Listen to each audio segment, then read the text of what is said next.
وہ اس ویکینڈ پر جھیل کے کنارے بیٹھا ہوا تھا۔ اس کی طرح بہت سے لوگ وہاں پھر رہے تھے۔ وہ کچھ دیر ادھر ادھر پھرنے کے بعد ایک بینچ پر آ کے بیٹھ گیا۔ بہت لاپرواہی سے ایک آئس کریم سٹک کھاتے ہوئے وہ ادھر ادھر نظریں دوڑانے میں مصروف تھا جب اس کی توجہ 3 سال کے ایک بچے نے اپنی طرف مبذل کر لی۔ وہ بچہ ایک فٹ بال کے پیچھے دوڑ رہا تھا اور اس سے کچھ فاصلے پر سیاہ حجاب اوڑھے ایک لڑکی کھڑی تھی جو مسکراتے ہوئے اس بچے کو دیکھ رہی تھی۔ وہ وہاں موجود بہت سے ایشین میں سے ایک تھی مگر حجاب میں ملبوس واحد لڑکی تھی۔ وہ لاشعوری طور پر اسے دیکھے گیا۔ وہ بچہ فٹ بال کو سیدھا پاؤں سے ٹھوکر لگاتے ہوئے آہستہ آہستہ اس کی بینچ کی طرف آ گیا تھا۔ ایک اور ٹھوکر نے بال کو سیدھا سالار کی طرف بھیج دیا۔ کسی غیر ارادی عمل کے تحت سالار نے اسی طرح بیٹھے بیٹھے اپنے دائیں پاؤں میں پہنے ہوئے جوگر کی مدد سے اس بال کو روکا اور پھر پاؤں ہٹایا نہیں بلکہ اسی طرح فٹ بال پر ہی رکھا۔ مگر اس بار اس کی نظر اس لڑکی کے بجائے اس بچے پر تھی جو تیز رفتاری سے بال کے پیچھے اس کی طرف آ رہا تھا۔ اس کے بالکل پاس آنے کے بجائے وہ کچھ دور رک گیا۔ شاید وہ توقع کر رہا تھا کہ سالار بال کو اس کی طرف لڑکا دے گا، مگر سالار اسی طرح فٹ بال پر ایک پاؤں رکھے بائیں ہاتھ سے آئس کریم کھاتے ہوئے دور کھڑی اس لڑکی کو دیکھتا رہا۔ شاید اسے توقع تھی کہ اب وہ قریب آئے گی۔ ایسا ہی ہوا تھا۔ کچھ دیر تک اسے بال نہ چھوڑتے دیکھ کر وہ لڑکی کچھ حیرانی سے آگے اس کی طرف آئی تھی۔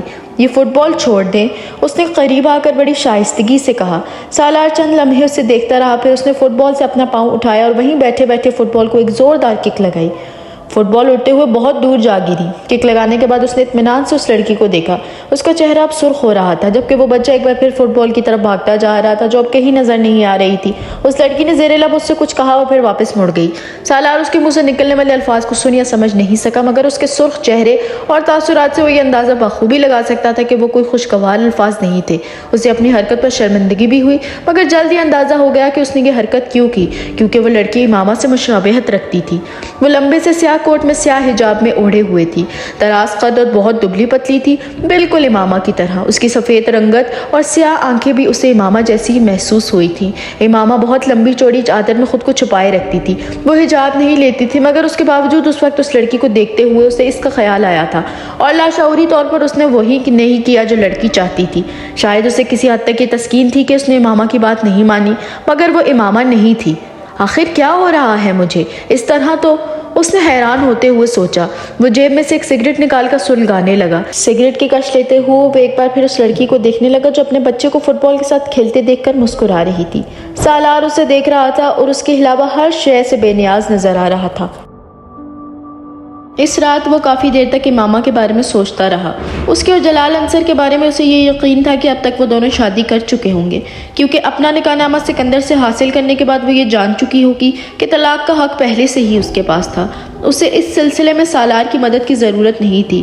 یہ جاننے کے باوجود کہ جلال انصر اس کے کہنے پر بھی امامہ سے شادی پر تیار نہیں ہوا تھا، اسے پھر بھی نہ جانے کیوں یہ یقین تھا کہ جلال انصر ایک بار پھر امامہ کے پاس پہنچ جانے پر اسے انکار نہیں کر سکا ہوگا، اس کی منت سماجت پر وہ مان گیا ہوگا۔ امامہ اس کے مقابلے میں بہت خوبصورت تھی اور امامہ کا خاندان ملک کے طاقتور ترین خاندانوں میں سے ایک تھا۔ کوئی احمق ہی ہوگا جو جلال انصر جیسی حیثیت رکھتے ہوئے امامہ کو سونے کی چڑیا نہ سمجھتا ہو، یا پھر ہو سکتا ہے وہ واقعی امامہ کی محبت میں مبتلا ہو۔ جو بھی تھا اسے یقین تھا کہ وہ دونوں آپس میں شادی کر چکے ہوں گے، اور پتہ نہیں کس طرح ہاشم مبین کی آنکھوں میں دھول جھونک کر چھپنے میں کامیاب ہوئے ہوں، یا پھر ممکن ہے کہ ہاشم مبین انہیں ڈھونڈ نکالا ہو۔ مجھے پتہ تو کرنا چاہیے اس بارے میں، اس نے سوچا، اور پھر اگلے ہی لمحے خود کو جھڑکا۔ For God's sake سالار، دفع کرو اسے، جانے دو، کیوں خواہ اس کے پیچھے پڑ گئے ہو؟ یہ جان کر آخر کیا مل جائے گا کہ ہاشم مبین اس تک پہنچے ہیں یا نہیں؟ اس نے بے اختیار خود کو جھڑکا، مگر اس کا تجسس ختم نہیں ہوا۔ واقعی میں نے یہاں آنے کے بعد یہ جاننے کی کوشش کیوں نہیں کی کہ ہاشم مبین اب تک اس تک پہنچے ہیں یا نہیں؟ اسے حیرانی ہو رہی تھی۔ میرا نام وینس ایڈورڈ ہے۔ وہ لڑکی اس کی طرف اپنا ہاتھ بڑھائے ہوئے تھی۔ وہ اس وقت لائبریری کی بک شیلف میں سے ایک کتاب نکال رہا تھا جب وہ اس کے قریب آئی تھی۔ سالار سکندر، اس نے وینس سے ہاتھ ملاتے ہوئے اپنا تعارف کروایا۔ میں جانتی ہوں تمہیں تعارف کی ضرورت نہیں ہے، وینس نے بڑی گرم جوشی سے کہا۔ سالار نے اس سے یہ نہیں کہا کہ اسے بھی تعارف کی ضرورت نہیں تھی۔ وہ اپنی کلاس کے 50 لوگوں کو ان کے نام سے جانتا اور پہچانتا تھا۔ نہ صرف یہ بلکہ وہ ان کا بریف بایو ڈیٹا بھی بغیر اٹکے کسی غلطی کے بتا سکتا تھا، جیسے وہ اس وقت وینس کو یہ بتا کر حیران کر سکتا تھا کہ وہ نیو جرسی سے آئی تھی، وہاں 2 سال ایک بیوریج کمپنی میں کام کرتی رہی تھی، اس کے پاس